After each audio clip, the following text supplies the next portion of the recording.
हिंद दोस्तों, आज मैं पंकज आप सभी लोगों को अपनी इस विशेष वीडियो के माध्यम से आप सभी लोगों को, चाहे वह आम जनता हो या हमारे पुलिस वाले अधिकारीगण हो या फिर एलएससी कोर्स की या इंटर कोर्स की या फिर जो भी हमारे रंगरूट भाई हो, कोई भी किसी भी लेवल की तैयारी कर रहे हो या इसके अलावा जो भी भाई एलएलबी या एलएलएम कर रहा है, उनके लिए भी डिस्क्रिप्टिव तौर पे मैं आप सभी लोगों को बताने वाला हूं कि यदि आप किसी भी व्यक्ति को बिना वारंट के या बिना मजिस्ट्रेट की परमिशन के गिरफ्तार करते हो तो क्या क्या एक पुलिस के अधिकार है, क्या एक आम आदमी के अधिकार है और कौन सी धारा के तहत आप बिना वारंट के या बिना मजिस्ट्रेट के परमिशन के उसकी गिरफ्तारी कर सकते हो। तो धारा नंबर 35 भारतीय नागरिक सुरक्षा संहिता, जो पहले सीआरपीसी की धारा नंबर 41 में बताया गया तो ये वीडियो मैं बहुत ही डिस्क्रिप्टिव बनाने वाला हूं और बहुत ही आसान भाषा में और बहुत ही धीरे धीरे, क्योंकि मेरी बहुत सारी वीडियोस आपने देखी होंगी, बहुत ही स्पीडली बनाता था मैं, परंतु भाई वो LSC course, lower school course के लिए रिवीजन के लिए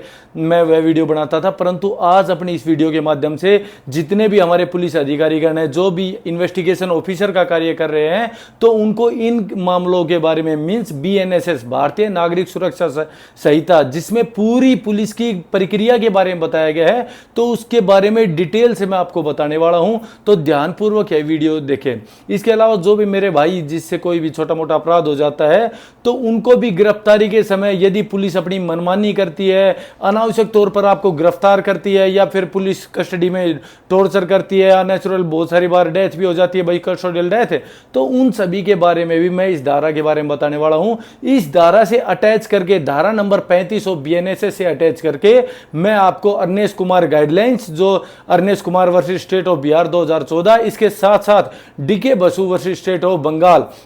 1996 का जो केस था, उन दोनों को मिला के, क्योंकि यह धारा कंप्लीट ही तब होगी जब आप इन दोनों केसों के बारे में जानकारी हासिल करोगे। इसके साथ साथ Joginder Kumar versus state of UP 1994, जिसमें यह बताया गया था कि कोई भी मींस जो ये हम गिरफ्तारी करते हैं तो यह अनिवार्य नहीं है कि आपको गिरफ्तारी करना जरूरी है। 7 साल से कम वाले मामलों में आप उनको नोटिस दे के भी बुला सकते हो या आप उनको मींस जो भी प्री कार्रवाई होती है ना भाई, वो करके भी आप उसको निपटारा कर सकते हो। तो सबसे पहले धारा नंबर 35 बात करती है कि जो भी व्यक्ति कोई भी संज्ञेय अपराध करता है, मींस बिना वारंट आप किस व्यक्ति को या बिना मजिस्ट्रेट की परमिशन के आप कब कब किसी संज्ञेय अपराध करने वाले व्यक्ति को गिरफ्तार कर सकते हो भाई, ठीक है। तो यह बताया गया है धारा नंबर 35 में। तो यह धारा नंबर 35 बहुत ही डिस्क्रिप्टिव है मेरे भाई। इसके पहले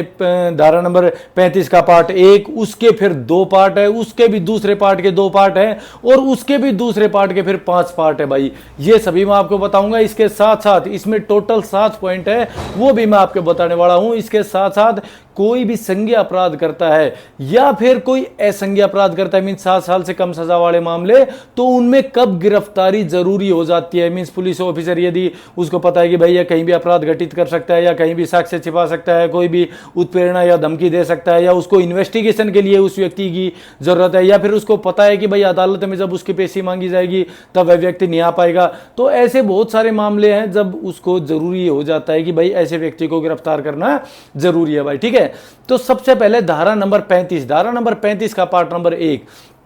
तो धारा नंबर 35 के पार्ट नंबर 1 में बताया गया है कि जब कोई पुलिस अधिकारी के सामने कोई भी संज्ञेय अपराध करता है, तो संज्ञेय अपराध कौन सा होता है, जो हमारी बीएनएस भारतीय न्याय संहिता की धारा नंबर 2 के पार्ट नंबर 1 के पार्ट नंबर जी में आपने देखा होगा कि कॉग्निजेबल ऑफेंस क्या होते हैं। तो कॉग्निजेबल ऑफेंस वो होते हैं जो हमारी भारतीय नागरिक सुरक्षा संहिता के जो अनुसूची 1 है, जिसमें सारा दर्शाया गया है कि एक धारा ये है, यह धारा में जो भी अपराध है वो संज्ञेय है या असंज्ञेय है, जमानती है, जमानती है, यह कौन सा मजिस्ट्रेट उसको डील करता है। तो यह पूरी अनुसूची देखोगे तो आपको हर धारा के बारे में पता लग जाएगा कि यह संज्ञेय अपराध है या असंज्ञेय अपराध है। संज्ञेय अपराध का यह मतलब नहीं है कि यह संज्ञेय अपराध बहुत ही घिनौना अपराध है तो यह भाई 3 साल से या 7 साल से ऊपर की सजा वाला मामला होगा। मेरे भाई 1 महीने की सजा है। धारा नंबर 126 आप जाके देखोगे तो धारा नंबर 126 का पार्ट 2, जिसमें हम किसी का भी रास्ता रोक देते हैं, रास्ते मींस पब्लिक एरिया में यदि वो चल रहा है, तो उसमें सिर्फ 1 महीने की सजा है, परंतु यह संज्ञेय अपराध है।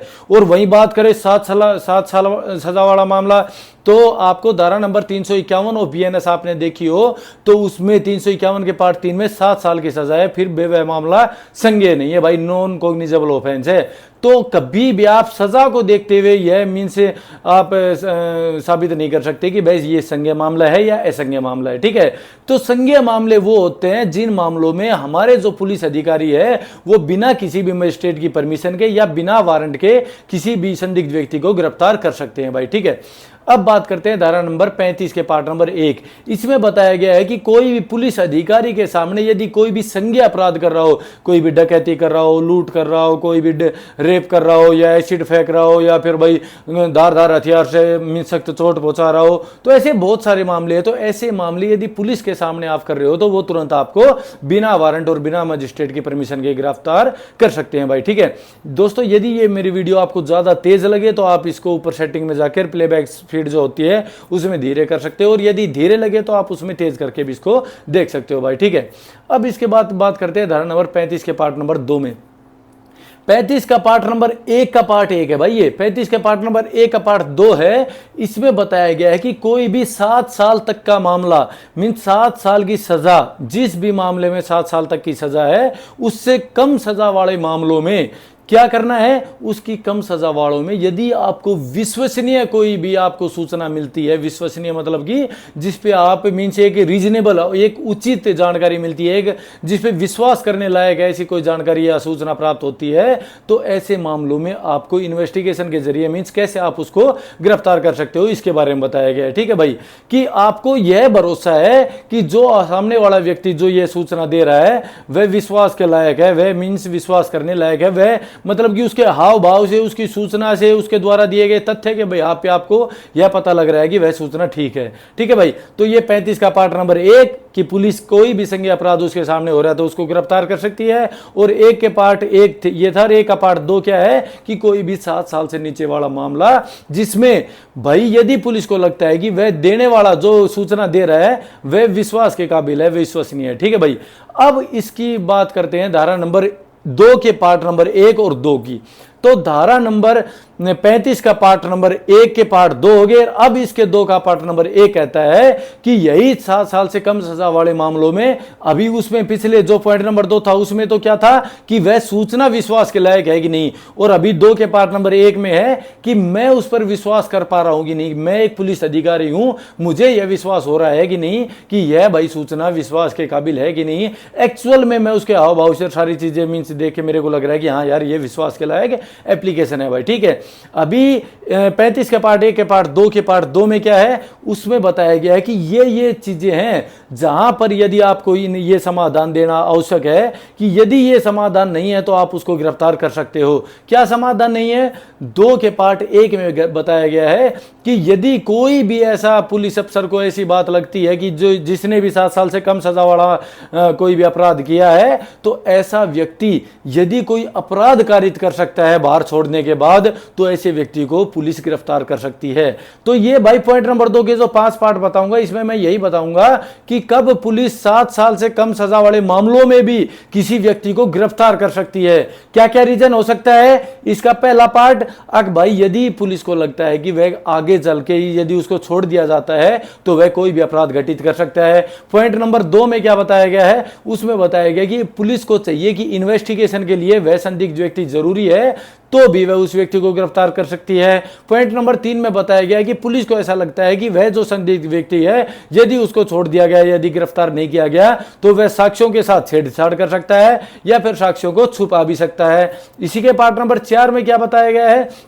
कि जो छोड़ा गया व्यक्ति है, जिसको हम छोड़ रहे हैं, जिसको गिरफ्तार नहीं कर रहे, यदि वह व्यक्ति छोड़ दिया तो वह व्यक्ति किसी भी मीन्स ऐसे कोई गवाह है उसको धमकी दे सकता है, उसके कोई वचन की हाँ भरवा सकता है, उसे ये कह सकता है भाई तू गलत बयान दे देना। तो वचन, धमकी या ऐसी कोई भी उत्प्रेरणा देता है तो वो पॉइंट नंबर 4 में बताया गया है। और पॉइंट नंबर 5 में बताया गया है कि यदि ऐसा कोई भी पुलिस अधिकारी को लगता है कि वह संदिग्ध व्यक्ति अभी छोड़ दिया तो उसके बाद वह हमारे कोर्ट के सामने पेश नहीं होगा, उसको लगता है तो भी वह उस व्यक्ति को गिरफ्तार कर सकता है। परंतु गिरफ्तार करो या फिर गिरफ्तार ना करो, दोनों के कारणों को लेखबद्ध करना पड़ेगा, मतलब कि लिखना पड़ेगा और मजिस्ट्रेट के सामने सौंपना पड़ेगा कि भाई मैंने यदि गिरफ्तार किया है 7 साल से कम की सजा वाला मामला था, फिर भी मैंने इसको गिरफ्तार किया है, तो ये 5 मामले थे, ये दर्शाने पड़ेंगे कि भाई ये कारण, ये घटना घटित हो सकती थी यदि मैं इसको गिरफ्तार नहीं करता। और यदि उसको लगता है कि भाई इसको छोड़ दिया जाए तो भी कारण लिखने पड़ेंगे कि ये विश्वास के लायक आदमी है, एक उच्च दर्जे का आदमी है, 5-6 इसके गवाह है, मतलब कि कोई भी यदि मतलब कारण हो तो उसको वह छोड़ भी सकता है, परंतु कारण लेखबद्ध करके मजिस्ट्रेट के सामने पेश करने पड़ेंगे भाई। ठीक है, ये हो गए पॉइंट नंबर 35 का पॉइंट नंबर 1, एक के 2 पॉइंट थे और दूसरे के पॉइंट ये 5 थे भाई। ठीक है,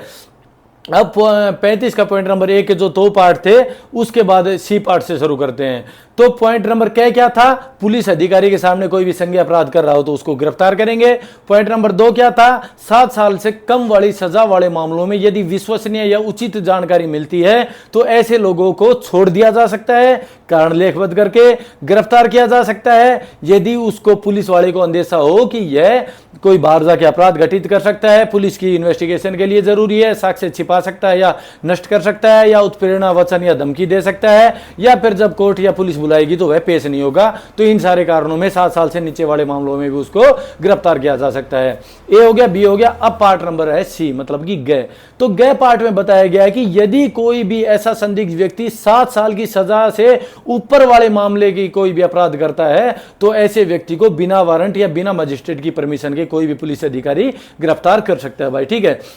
इसके बाद है इसी का पार्ट नंबर 4, मतलब कि गए, मतलब कि डी। तो पार्ट नंबर 4 में बताया गया है कि कोई भी उद्घोषित अपराधी, मतलब कि कोर्ट के द्वारा कोई भी प्रोक्लेम्ड ऑफेंडर, मींस जिसको निर्देशित किया गया है कि भाई प्रोक्लेम्ड ऑफेंडर है या किसी पहले से मतलब कोई भी उसके ऊपर अपराध होगा भाई, उसमें वो भगोड़ा साबित हो गया होगा, तो ऐसा उद्घोषित अपराधी को भी पुलिस बिना वारंट के गिरफ्तार, बिना मजिस्ट्रेट के परमिशन के गिरफ्तार कर सकती है। 35 के पार्ट 1 के पार्ट नंबर 4 में भाई। ठीक है, इसके बाद 35 का पार्ट नंबर 1 का पार्ट नंबर 5, मतलब कि ई, मतलब कि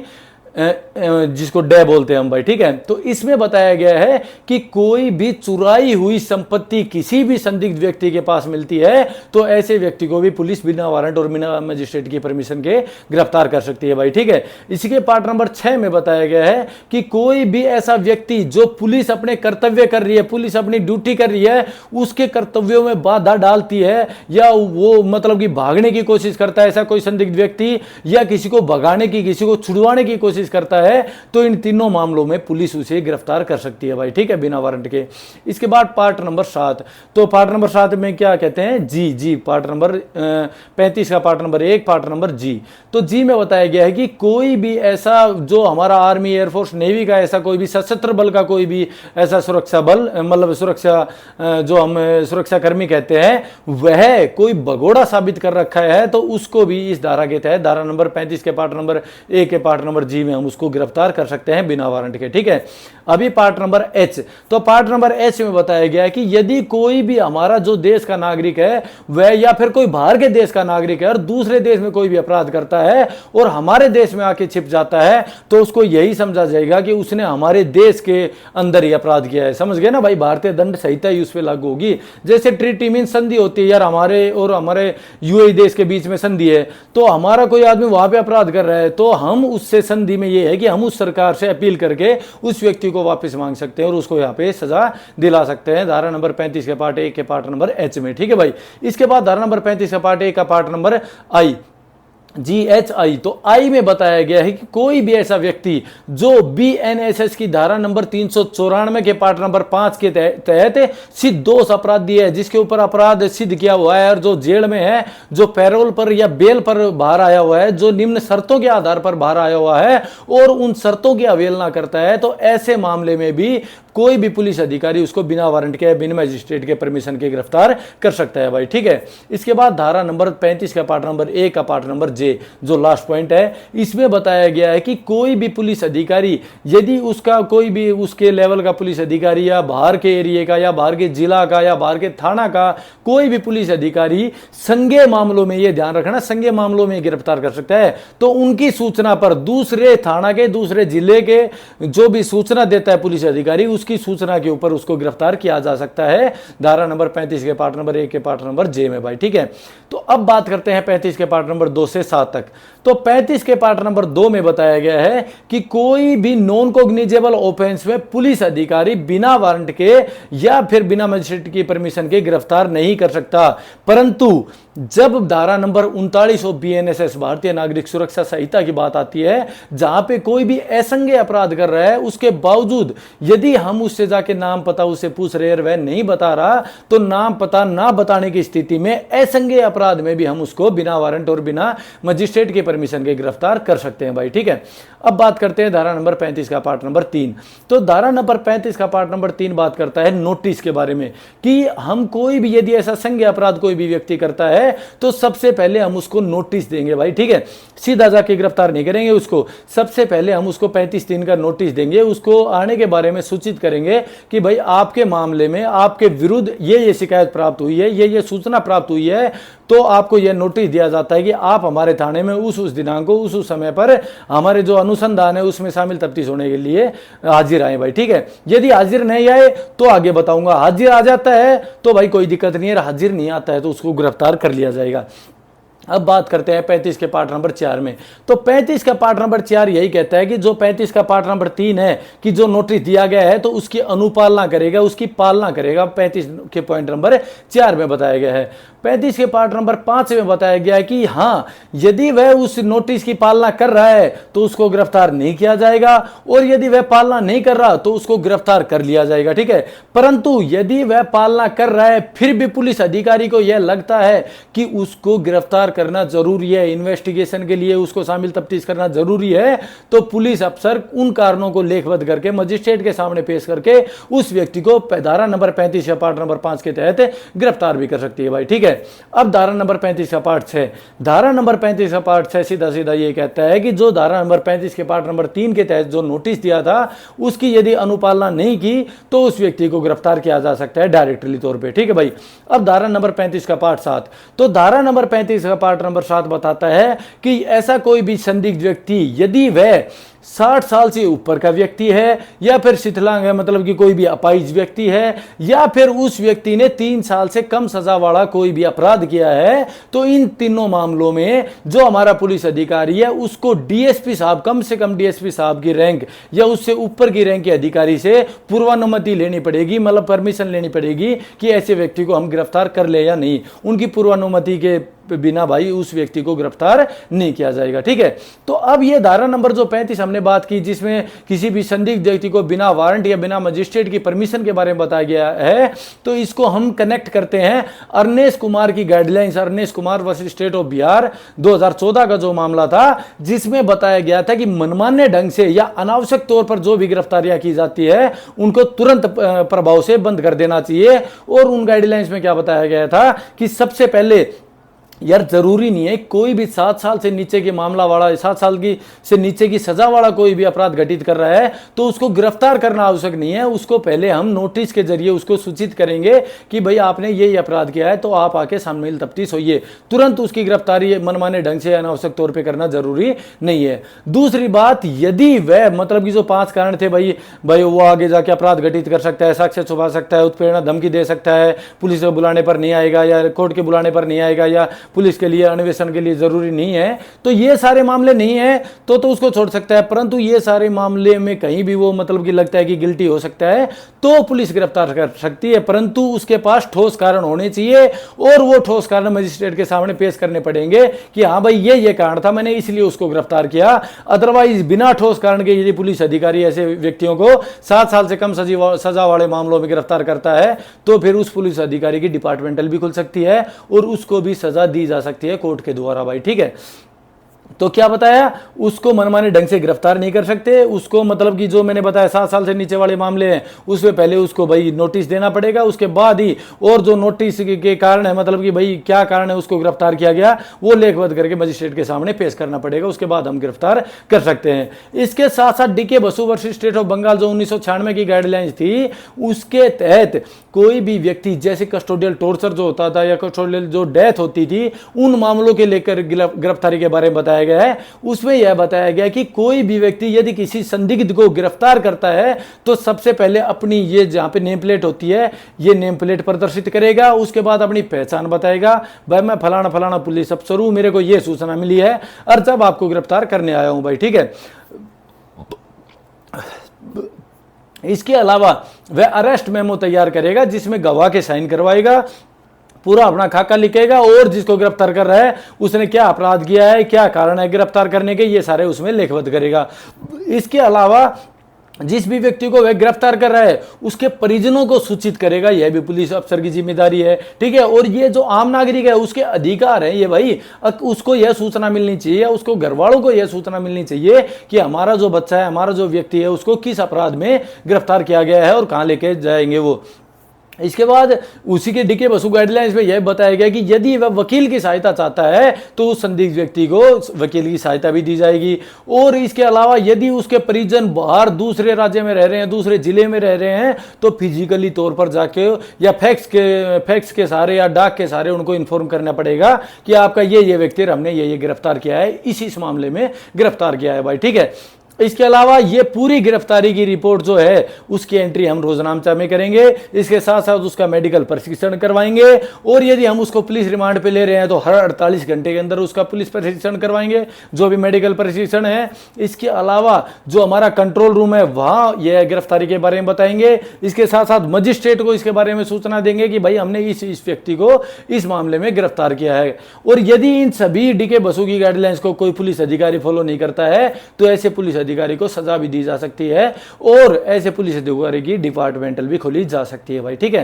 तो जो भी गिरफ्तारी वाले मामले थे उनमें एक एक पॉइंट मैंने आपको बता दिया है और ये सभी पॉइंट पता होना जरूरी है। ये घुमा फिरा के एक्चुअल में पुलिस की पावर्स को वैसे तो अरनेश कुमार की गाइडलाइंस या फिर डीके बसु की गाइडलाइंस से बता के ये बताना चाह रहे हैं कि भाई पुलिस की पावर को कम कर दिया गया है, परंतु मेरे भाई पुलिस की पावर उतनी है, घुमा फिरा के आप देखोगे कि भाई हाँ पुलिस बिना नोटिस से गिरफ्तार नहीं कर सकते, ठीक है भाई, पुलिस नोटिस दे देगी। उसके बाद है कि पुलिस 7 साल से कम की सजा वाले मामलों में उनको तुरंत गिरफ्तार नहीं करेगी, परंतु ये रीजन नहीं होनी चाहिए। क्या रीजन नहीं होनी चाहिए भाई? वो बाहर अपराध कारित कर सकता है, साक्ष्य छुपा सकता है, किसी को धमकी दे सकता है। भाई पुलिस ये चीजें मुख्य तौर पर साबित कर देगी और लिख के दे देगी जी ये एक्चुअल में अपराध कर सकता है, ये साक्ष्य को छुपा सकता है, ये गवाह को गुमराह कर सकता है, तो इन सभी के आधार पर पुलिस उसको गिरफ्तार कर ही लेगी। तो ये सब घुमाने का तरीका है मेरे भाई। फिर भी आपको यदि इस धारा में कोई भी डाउट है तो आप कमेंट बॉक्स में कमेंट करके मुझे अवगत करवा सकते हो। आज के लिए इतना ही। जय हिंद, जय भारत।